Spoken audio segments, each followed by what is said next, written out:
tumaas 40% ang ginto sa mundo, tumaas din ang presyo ng ginto kaya't pilak. Kaya may mga tao na nais palitan ang kainagintong ngipin na matagal ng gamit, dinala sa tindahan ng ginto para ibenta, isang linggo lang. Tumaas ang presyo, mula 2,000 na doble sa higit 4,000, may bumili ng gintong chopstick 400,000, ibinenta habang mataas ang presyo ng ginto, naging 550,000 ang presyo.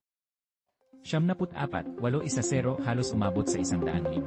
Naglilinis ng bahay ang lalaki na tagpuan ang gintong pulseras, sinamantala ang mataas na presyo ng ginto para ipasuri at ipa-recycle. Hindi inasahan halos 100,000. Habang nag-aayos ng bahay, hindi ko na maalala kung sino ang nagbigay, talagang nakalimutan na, nakapatong lang sa isang sulok. Tumaas ang presyo ng ginto sa mundo, may customer na may dalang ngipin na gintoke, dumating sa tindahan ng ginto, doble na ang presyo ngayon.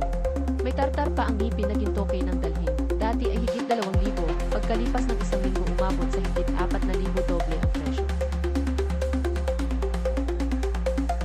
Dahil matagal na ang ngipin na ito, kaya may pagkasira na ang ibabaw, kaya nagpagawa siya ng bago sa dentista, dahil mahal ngayon ang isang ngipin, kaya naisip ang lumang ngipin na gintoke.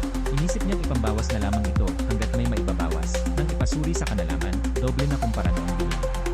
Ang gintong chopstick noong Oktubre ay 400,000, pagkalipas ng 3 buwan naging 550,000. Isang kilong 79.9 na purong ginto, isang piraso ay 5.2 milyon, tumaas ng 40% ang ginto nitong mga buwan, hindi lang gintoke pa.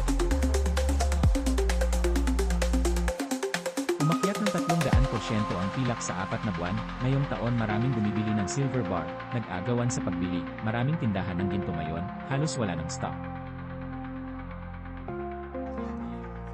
Tantiyan ng mga negosyante tataas pa. Gusto mo ba ang content namin?